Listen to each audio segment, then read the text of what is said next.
Assalamualaikum warahmatullahi wabarakatuh, Tabibun. Puja dan puji syukur atas kehadiran Allah Subhanahu wa Ta'ala yang telah memberikan kita kesempatan dan waktu agar kita bisa belajar apa sih tentang fungsi dan kedudukan bahasa Indonesia.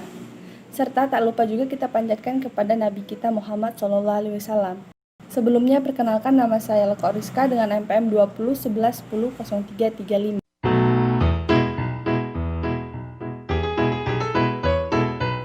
Saya akan menjelaskan tentang fungsi dan kedudukan bahasa Indonesia.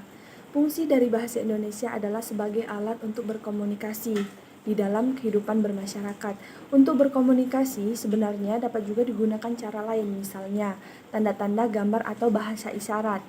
Namun, bahasa sebagai alat komunikasi yang paling sempurna. Bahasa Indonesia juga memiliki dua kedudukan, yaitu yang pertama sebagai bahasa nasional. Bahasa Indonesia berfungsi sebagai bahasa kebanggaan nasional, lambang identitas nasional, alat pemersatu berbagai masyarakat yang berbeda-beda, alat penghubung antar budaya dan antar daerah. Yang kedua, sebagai alat bahasa negara. Bahasa Indonesia berfungsi sebagai bahasa resmi kenegaraan, bahasa pengantar resmi di lembaga-lembaga pendidikan, bahasa resmi di dalam penghubungan pada tingkat nasional, bahasa resmi di dalam pembangunan kebudayaan dan pemanfaatan ilmu pengetahuan.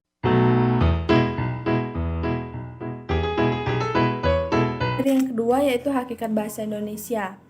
Hakikat bahasa adalah dasar, intisari, atau kenyataan yang sebenarnya dari sistem lambang bunyi. Macam-macam hakikat bahasa Indonesia. Yang pertama yaitu bahasa itu sebuah sistem bahasa, bukanlah sebuah unsur yang terkumpul secara tak beratur, tetapi diatur oleh pola-pola yang sistematis dan sistemis. Yang kedua, ada bahasa itu berupa bunyi-bunyi yang dihasilkan oleh alat ucap manusia, contohnya saat kita berbicara.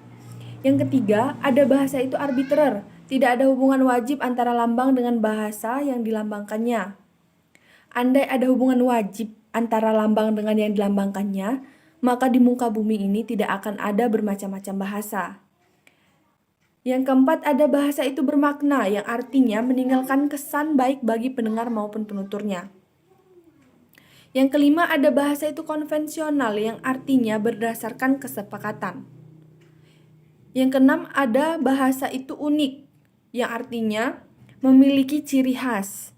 Yang ketujuh, bahasa itu identitas. Identitas itu adalah jati diri. Yang kedelapan, ada bahasa itu produktif, yang memiliki satu satuan yang tak terbatas.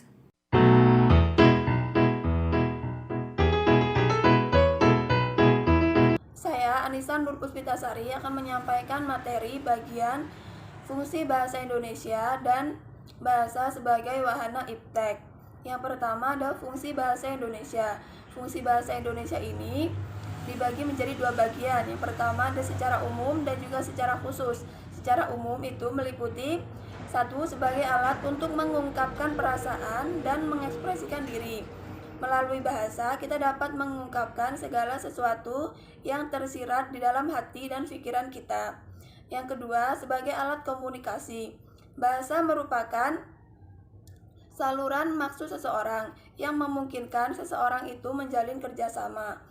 Penggunaan bahasa sebagai komunikasi itu berarti kita memiliki tujuan agar para pendengar atau pembaca itu menjadi sasaran utama perhatian kita. Yang ketiga, sebagai alat berintegrasi dan beradaptasi sosial.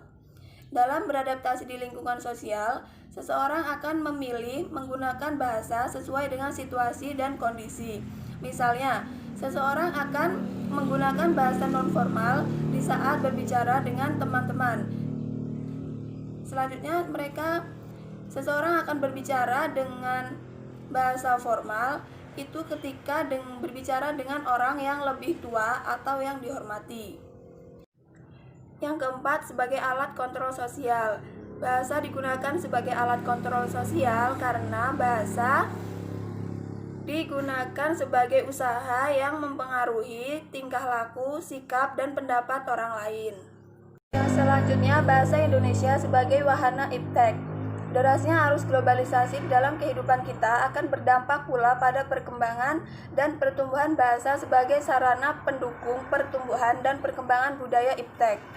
Konsep-konsep dan istilah baru di dalam pertumbuhan dan perkembangan iptek secara tidak langsung memperkaya khasanah bahasa Indonesia.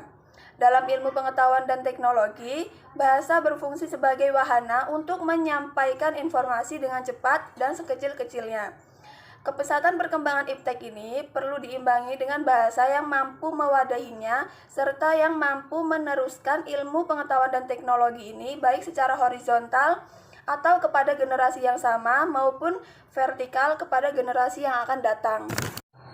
Yang kedua ada fungsi bahasa secara khusus. Yang pertama itu ada mengadakan hubungan dalam pergaulan sehari-hari. Yang kedua mewujudkan seni atau sastra. Dengan bahasa maka dapat menyampaikan atau mengungkapkan perasaan melalui media seni, misalnya puisi, syair, prosa, dan lain-lain. Yang ketiga mempelajari bahasa-bahasa kuno. Dengan mempelajari bahasa kuno, maka kita dapat mengetahui peristiwa atau kejadian di masa lampau. Yang keempat, mengeksploitasi iptek. Pengetahuan yang dimiliki oleh manusia akan selalu didokumentasikan, supaya manusia lain juga dapat mempergunakannya dan melestarikannya demi kebaikan manusia itu sendiri.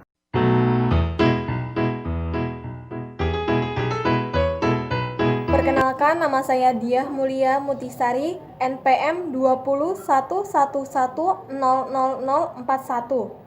Materi selanjutnya yaitu Bahasa Indonesia sebagai bahasa dalam pendidikan karakter. Yang dimaksud ialah, di dalam Kamus Besar Bahasa Indonesia, karakter merupakan sifat-sifat kejujuran, akhlak atau budi pekerti yang membedakan seseorang dari yang lainnya. Tabiat atau watak. Kesadaran berbahasa yang baik dan benar. Para pemakainya menjadi bagian dari pendidikan karakter Indonesia. Karakter seseorang tampak dari perilaku berbahasanya. Sebagaimana ditegaskan bahwa cara berpikir seseorang tercermin dari bahasa yang digunakannya. Untuk itu, kesadaran berbahasa yang baik dan benar para pemakainya menjadi bagian yang penting dari pendidikan karakter bangsa. Penutup bahasa sebagai wahana pendidikan karakter perlu direncanakan, dibina, dan dimodernisasikan. Diwujudkan melalui pendidikan dan pembelajaran. Oleh karena itu, perencanaan pengajaran bahasa yang terpadu dan sinergis perlu diupayakan. Adapun macam-macam pendidikan karakter. Yang pertama, bahasa Indonesia adalah kebudayaan. Yang kedua, mengembangkan potensi bangsa sendiri. Yang ketiga, bisa berkomunikasi dengan baik. Yang keempat, lebih menghargai budaya sendiri. Yang kelima, lebih memahami bahasa Indonesia untuk kehidupan sehari-hari. Yang keenam, meningkatkan kemampuan intelektual. Yang ketujuh, memperluas wawasan. Yang kedelapan, melestarikan budaya bangsa sendiri. Yang kesembilan, menumbuhkan rasa bangga dan kecintaan pada bangsa sendiri. Yang kesepuluh, lebih mendalami tata bahasa sendiri.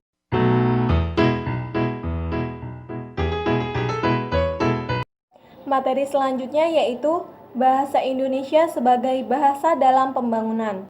Fungsi bahasa Indonesia dalam pembangunan bangsa terdapat dalam pernyataan sikap bertanah air satu, tanah air Indonesia, berbangsa satu, bahasa Indonesia, dan menjunjung bahasa persatuan bahasa Indonesia. Dalam Sumpah Pemuda 28 Oktober 1928. Bahasa Indonesia adalah sebagai alat pemersatu untuk menjaga stabilitas nasional sehingga tercipta masyarakat yang kondusif yang pada akhirnya mempercepat proses pembangunan di berbagai bidang di seluruh wilayah Nusantara.